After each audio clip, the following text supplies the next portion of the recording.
Hello, my name is Brianna Valdez, and I'll be going over the benefits of physical activity. Before the presentation starts, I would like for you to write down what you believe about physical activity and if you think it is important or not. Keep this until the end of the presentation because we will use it again.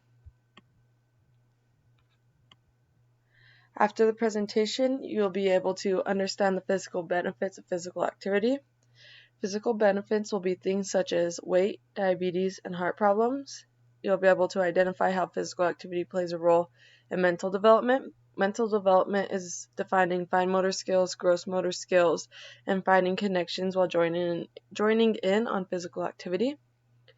And recognize what it takes to gain the benefits of physical activity.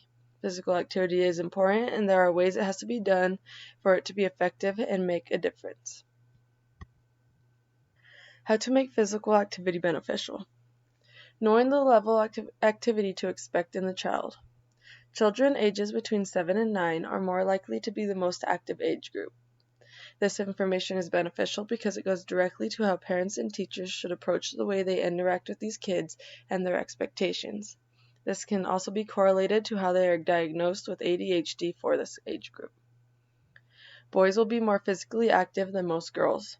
Boys will be more active than girls are when they are developing even from middle childhood to adolescence. The boys will continue to exercise more than the girls, even when there will be a decrease in physical activity for both genders. We will see this in organized sports as well, where there are more boys interested in playing organized sports than there are girls. How much is too much exercise? There is no such thing as too much exercise. The issue we have in the U.S. is children not meeting the time requirement for exercise to make a difference.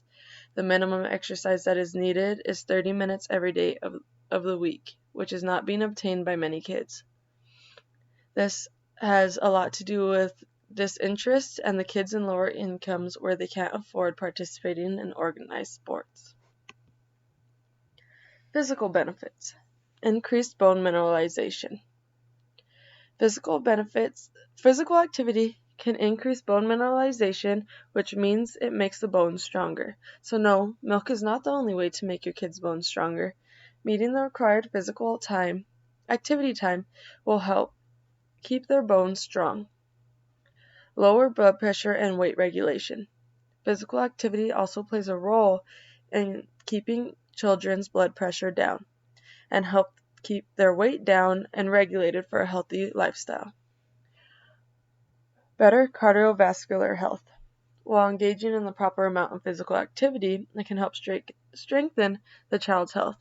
For part of exercise is getting the heart rate up, and when doing this, the child's heart grows stronger, which in turn means lower chances of heart problems.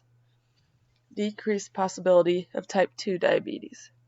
While engaging in physical activity, we know that this decreases the possibility of type 2 diabetes because, as we have said before, physical activity helps with weight regulation. While obesity can be directly correlated to development of type 2 diabetes, exercising properly can decrease obesity and the chance of diabetes. Mental development benefits. Gross motor skills. Gross motor skills are skills that use the large muscle groups. This has to do with stuff such as running, jumping, balancing, and things of that nature. While engaging in physical activity, the kids can explore and put their gross motor skills to the test till they have mastered these skills. This will occur during middle childhood when the child is able to increase their gross motor skills. Fine motor skills. Fine motor skills can be defined as skills that use the fingers and hands. This will be stuff like writing, braiding, instrument playing, and so on. Just like gross motor skills, fine motor skills improve during middle childhood. Physical activity doesn't affect fine motor skills as much as it does gross motor skills, but it does play a role. Physical activity plays a role in fine motor skills because it gives the child the ability to explore their environment and use their fine motor skills to make them more effective. The interesting finding is that girls are more likely to have better fine motor skills than boys do. Perceptual motor skills. Perceptual motor skills is related to our sensory system. This is related to our five senses. This motor skill is important because without it, we would be unable to perform a lot of the gross motor skills properly. The skills that are gained due to perceptual motor skills is going to help the children judge the movement of objects, which is catching a ball, hitting a ball, and things like that. By the levels of activity the child may experience is them exploring their world, which exploring the senses they will use. Self-esteem. Children in middle childhood often participate in team/individual sports, which help them boost their self-esteem. When kids play sports, they are more likely to have higher self-esteem and feel better about themselves. Social benefits. Teamwork. While participating in any kind of physical activity, it is good for middle childhood. Many kids are participating in organized sports, which is beneficial for proper exercise and social skills building. Teamwork is something that when participating in sports, kids need to learn to work together and gain trust with one another.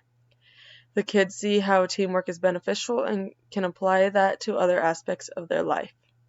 Friendships. This is another benefit of physical activity in organized sports, because while engaging in these things, they have the time where they can be with friends and build stronger friendships. They also have an opportunity of making new friends that may not go to their school or live in their neighborhood because they are bonded by the activity they are both involved in. Different perspectives. Being involved with physical activity, especially when playing with others, the children must learn to listen to others' perspectives. While being able to see different perspectives, they ultimately become better friends and better teammates. Negatives of organized sports. While kids join in on organized sports, there is a possibility of injury. For the most part, these injuries are minor and heal within a short amount of time. There are times when children the injuries are more severe injuries that may cause serious change for the child.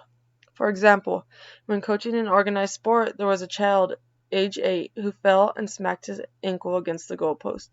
He ended up damaging his growth plate and was unable to engage in physical activity till he was fully grown. There is also an example of broken bones that are so severe that there is extra care and caution that needs to go into that bone. Criticism. The people who kids fear criticism from are their parents, the coaches, and teammates. When the child receives too much negative criticism, they get discouraged and push them away from wanting to participate in organized sports altogether. We've all heard or seen those parents that scream the whole game and are always negative. This leads to stress for the child that is playing the sport. Not engaging. Not making the sport engaging for the kids is another reason why kids quit organized sports. The kids not being engaged can be because they are not having fun. The sport becomes too serious and is no longer a place they look forward to going to. Kids also become not engaged when there is an overemphasis on winning. This makes losing even harder and discouraging. When there is an overemphasis on winning, I call it burnout. Children often burn out at a young age because all they are expected to do is win, and it becomes too much. When the child burns out, they no longer want to participate, and there's no more desire. Not obtaining activity goal. Higher risk of health issues. When a child does not reach the minimum activity goal a day, then they are at higher risk of having weight issues, higher blood pressure, being diagnosed with diabetes, and having heart issues. This is basically covering what physical activity helps reduce or prevent. When physical activity is not met, you see the result in a negative way. Long-term effects.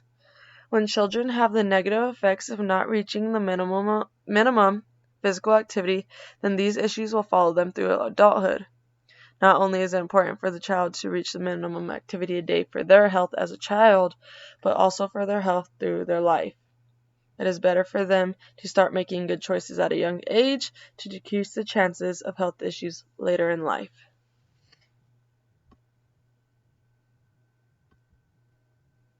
Ways to reach activity goal. Many middle childhood age kids get their exercise during recess, PE, or through organized sports. During this pandemic, or even on a rainy day, the kids may not be able to go outside as much as they are used to. They don't have PE and don't have organized sports to rely on. We also know that low-income families have a harder time reaching the activity goals because they may not have the money they feel they need to keep their kids active. Example, they may not have the money to be able to afford organized sports or athletic equipment. Here are some affordable ways to keep kids active at least 30 minutes of activity a day by themselves. Hopscotch. Hopscotch is an easy way to get kids' heart rates up and having fun. If you don't have chalk, you can make some using cornstarch and water and a paintbrush, or you can tape paper to the floor to show where they need to be hopping. This is a way for kids to work on their gross motor skills. Remember that before age 6, a child will have a hard time balancing and can use both feet during hopscotch if needed. Obstacle course. An obstacle course is a fun way to get kids engaged, moving, and having fun. It does take some time for preparation, but can usually be done with household items or even classroom items. You want to find things for them to jump over, crawl under, balance on, and if possible, things for them to bend and wiggle their way through. This will help them work on both fine and gross motor skills. Exercise dice. Exercise dice is super easy and cost affordable. All you'll need is a piece of paper and a marker. Look up how to fold a cube using paper, and on each side of the cube you will write a task for them to do. If you know your child has a hard time balancing, you can put balancing task on there for them to help master that gross motor skill.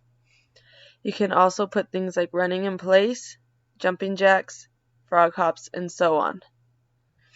Bug hunt. Bug hunt is a great way for kids to be able to explore their environment and get exercise at the same time. While doing this, I would suggest close supervision due to the possibility of the child not recognizing a dangerous bug. Reaching activity goals continued. For this slide, it will be more ways for kids to achieve their activity goal, but these will be games that have to be played with more than one person. Tag. There are many different tag games to keep kids intrigued and active for a long period of time. There are tags such as survivor tag, toilet tag, and infection tag. There are so many more, but look up the rules and see which one fits the children's needs. Capture the flag. Capture the flag is a fun and a lot of exercise. The kids are forced to be running back and forth, which gets their heart rate up. This can be played indoors and outdoors, which is nice for times like these where it may be hard to access an outdoor area for your kids to play. Races. Races are like tag, where there are many forms of races that you can use to keep your children engaged. There are water races where they use a sponge to transfer water from one bucket to another. There are relay races and just good old-fashioned races. There are ways to make it indoor friendly by making the kids bear crawl or crab walk instead of running. Balloon tennis. Balloon tennis is another one that can be played indoors. You make a tennis racket out of paper plate and a popsicle stick. The goal of the game is for the kids to use their rackets to keep the balloon in the air.